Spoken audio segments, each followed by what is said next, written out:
Howdy, folks, and welcome back to the Deep Dive. Good to be with y'all. Today, we're fixing to dig deep into some really fascinating material. It's from Ernest S. Holmes's Creative Mind and Success. Now, this book, it first saw the light of day way back in 1919. Yeah, quite a while ago. Right, and this ain't just some dusty old book. It's actually a foundational text in what's known as the New Thought movements. For those maybe not familiar, New Thought is, well, it's a spiritual philosophy. It really emphasizes the power of the mind, conscious thought shaping one's experience, one's reality. And it often draws parallels between spiritual principles and, interestingly, scientific laws. Exactly. So our mission for this deep dive is to pull out the core principles of Holmes's philosophy, how he understood life, the divine, humanity's place in the whole creative order, and maybe most importantly, how our own thoughts are constantly shaping the world around us. That's right. We've been looking through a study guide, some original excerpts, even a YouTube transcript discussing it, and they all lay out Holmes's fundamental assertion that life is all that there is.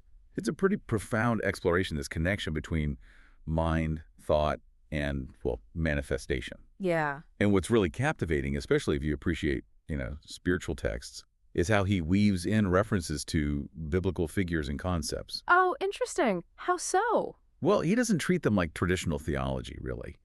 It's more like he sees them as powerful evidence of these universal spiritual laws at play. Okay. So this brings up a big question for us today, doesn't it? How do these deep ideas from over 100 years ago, how do they resonate with our understanding of cause and effect right now in our own lives? That's a perfect jumping off point because Holmes really does start with a pretty radical foundational idea, doesn't he? He does. He just puts it out there. Life is all that there is. Yeah. He says it's the reason for all that we see, hear, feel, all that we experience in any way. I mean, just think about that for a second. That's huge. Yeah.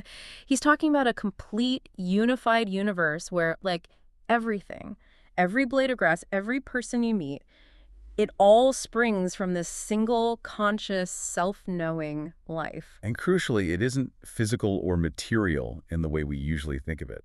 It's not the stuff itself, but the essence behind it all. Right. Indeed. He makes it really clear. There is no such thing as dead matter. Life flows through all things. So for Holmes, everything we perceive isn't just inanimate stuff. It's a living, breathing manifestation of this conscious, universal life. And here's where it gets, really interesting spiritually. Creation, according to Holmes, isn't something God does to the world, but as the world. He explains it like this. Spirit or life or God must make things out of himself through self-recognition or self-knowing, or as he puts it, as we would call it, thinking. So thinking brings forth creation. Basically, yes. The very act of the divine, knowing itself or thinking, manifests everything. And he stresses, God's world is not a world of illusion, but one of divine realities. Meaning, these truths aren't about explaining things away, but understanding what things really are. Yeah. Deep down. Kind of reminds you of that scripture. In him we live and move and have our being, doesn't it? It really does. Okay, so if this universal mind, or God, creates through its own thought, where do we fit in? Us humans. Ah, yes.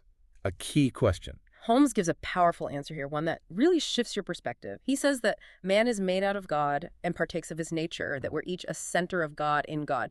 Now, that's not just, pretty language. It has huge implications for our own creative power. Absolutely huge. It suggests we're not just, watching the movie. We're in it. We're active participants. Exactly. And he clarifies the difference between God and man. Yeah. He says it's one of degree and not of quality. Degree, not quality. What does that mean, practically speaking? It means, you possess the same kind of creative power as the universal source, just on an individual scale, your own personal sphere. Okay. You're not a puppet. He calls man a free agent with the right of self-choice. That's what makes you an individual. But it's not just random chaos, this freedom. No. It operates within law and never outside it. It's like, you can choose where to go, what to do, but you're still operating within the laws of nature, the laws of how things work. That makes a lot of sense. Our choices matter. They have effects, but within a larger system. A spiritual system, maybe? You could say that. Yeah. And speaking of frameworks, Holmes often points to Jesus' statement, "My Father and I are one." He doesn't see it just as a unique claim, but as a profound statement from, in his words, a great soul who perceived life as it really is. Ah, so it's about universal truth. Yes, he uses it to emphasize the inherent unity between the divine and every individual. He says nothing but life really separates them. It's about recognizing that deep spiritual connection we all have to the source of everything. And that connection, that unity, leads us right into the law of mind. This is maybe the most central idea in Holmes's work. The idea that thought itself is the primary creative force. Okay, this is where it gets really practical, isn't This it? is where the rubber meets the road, absolutely. Let's dig in. Holmes states, pretty unequivocally, all is mind, and nothing moves except as mind moves it. Bold statement. It really is. It means every single thing you experience, everything, is ultimately a manifestation of mind. Mm-hmm. He goes on to say, as God's thought makes worlds, so does our thought make our world and peoples it with all the experiences we have had. So it's not just positive thinking then. No, it's deeper than that. It means our inner mental activity, the stuff we're thinking about consciously and unconsciously, is constantly shaping our outer reality. Right. The big takeaway here is every consistent thought you hold isn't just floating around in your head. It's actively laying the groundwork for what shows up in your life. Precisely. He really stresses that our conditions are governed by our thinking, whether we know we're doing it or not. Wow. He states, behind every condition, there has been some thought which produced that condition. Yeah. Now that's a huge statement about personal responsibility, isn't it? It really is. It means we're not just victims of circumstance. Not at all. We're active co-creators. And he gives this great image. Whatever we think is the pattern and mind is the builder. A pattern and a builder. Yeah, think of it like this. Yep. Your dominant thoughts are the blueprints, the detailed plans, and the universal mind. It's the master contractor, faithfully building exactly what you've drawn up. Exactly. That's a powerful analogy. And this law, it isn't like a traffic law or something. No, he describes it as mental and spiritual, not physical or material. It's basically God's method of operation, how the universe works. It's impersonal. Completely impersonal. That's key. It doesn't play favorites. It just operates. He says it casts back at the thinker, manifested everything that he thinks. Like a mirror. Exactly like a mirror. It just reflects. Yeah. It operates like gravity. It doesn't care if you believe in it. It just works. And the implication is massive. Ignorance of the law will excuse no one from its effects. Oof. So if you're thinking failure, limitation, sickness, even if you don't mean to. That's what the law has to produce in your experience. It's this universal law of cause and effect, sow and reap. Some call it karma. It binds the unaware, but frees those who understand and use it consciously. Okay, so it's not just thinking then. What about what we say? Our words. Great point. Words carry immense weight. Holmes talks about the power of words and belief. He says our word has the exact amount of power that we put into it. The power we put into it. Yes, and backed by the greater intelligence of the universal mind, our word becomes a law unto the thing for which it is spoken. It's like declaring something with real conviction. He points again to Jesus' teaching. It is done unto you even as you have believed. For Holmes, that wasn't just a one-off miracle. It was a clear demonstration of this universal law. So belief is the engine here. Absolutely. He emphasizes absolute conviction or faith. And getting into that already having received attitude, you have to know it's done in the unseen realm of mind, even before you see it physically. Yeah. You're aligning your belief with that creative power. Okay. This is profound stuff. But how do we actually use this day to day? How do we manifest things we desire? Right, the practical application. Holmes introduces a crucial concept here. The mental equivalent. Mental equivalent, what's that? He says pretty simply, we cannot demonstrate life beyond our mental ability to embody. Meaning, to attract something, new job, better health, whatever, you must first conceive it in our own thought. So you have to build the idea clearly in your mind first. Exactly. You need a clear, vivid mental image, a feeling and understanding of it. And if you want bigger things. Then you need larger thoughts. You have to consciously expand your consciousness, your mental capacity to make room for those bigger things. You can't expect a huge harvest if you've only prepared a tiny mental plot, right? Makes sense. Become the mental equivalent first. That's the idea. Inner growth leads to outer manifestation. But it's not just mental gymnastics, is it? What about doing stuff? No, definitely not just sitting and thinking. Holmes stresses action is essential. He points out the universe itself is teeming with activity. True. So energetic movement stemming from that active, focused thought is what produces success. You have to be alert, keep things moving, align your actions with your intentions. Like praying for rain, but also digging the irrigation ditch. Precisely. Prayer and action working together. What about past stuff? Mistakes or things we regret? Does this thinking trap us? That's the beauty of it, Neil. He talks about transcending past conditions, what some call karma. While we are affected by past actions, he says this can be overcome by a changed attitude toward the law. By reversing the cause, you consciously think and act differently now. This changes the law's flow for you, from limiting to freeing. So let go of the old thoughts. Yes.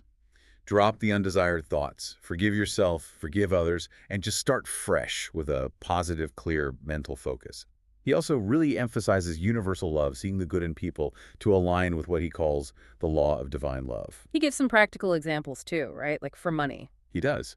For attracting money, he talks about cultivating a money consciousness, daily declaring abundance, really feeling the presence of supply, giving thanks for what you have and what's coming. And didn't he say something about not talking poverty? Yes, a big one. Never talk poverty.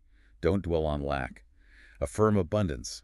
It sounds simple, but he believed it's incredibly powerful. What about relationships? Attracting friends? Similar principle. Love all people, he advises. Consciously send out love vibrations, genuine goodwill. Embody the qualities you want in a friend.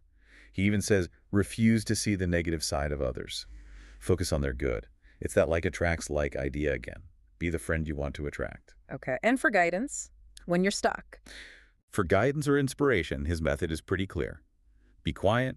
Realize the presence of absolute intelligence. Get a clear picture. Ask, believe, and wait.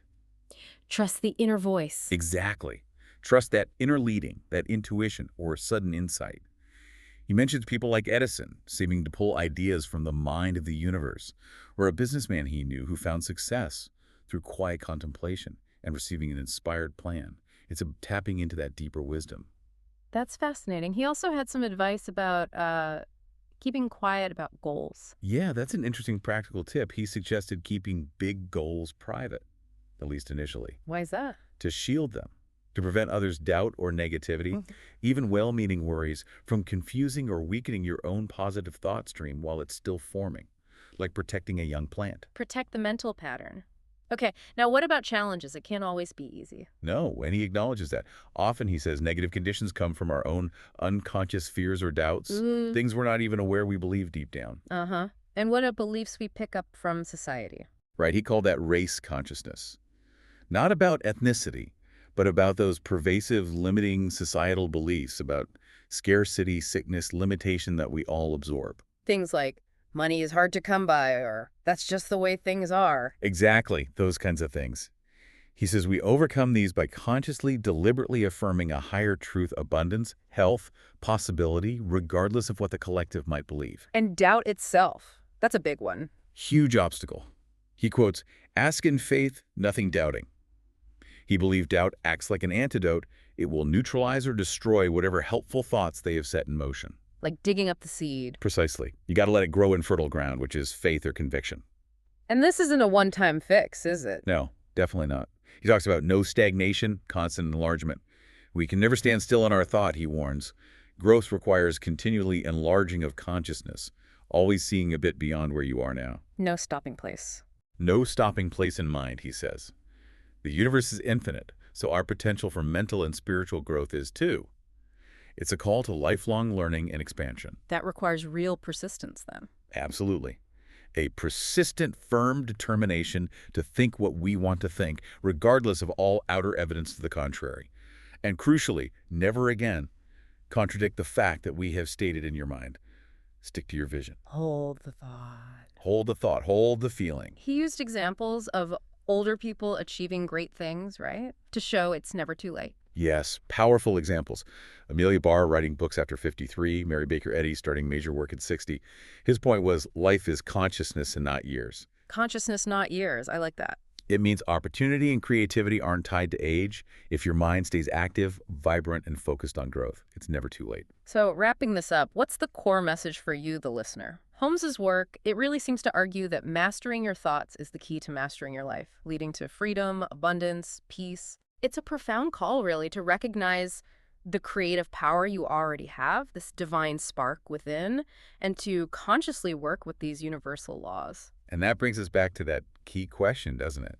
If our conditions truly are governed by our thinking, well, what hidden beliefs, what unconscious thoughts might be shaping your reality right now without you even knowing it? Yeah. This deep dive into Holmes really pushes us, I think, to look within, to examine our inner world as the actual source of our outer experiences. It's something to really sit with. Definitely something to chew on. We really hope this exploration of Ernest Holmes has given you some powerful insights, maybe some new tools for your own journey. Yeah, hopefully some food for thought. Absolutely. Keep exploring these ideas, keep questioning, and keep diving deep into the truths that resonate with you and empower you.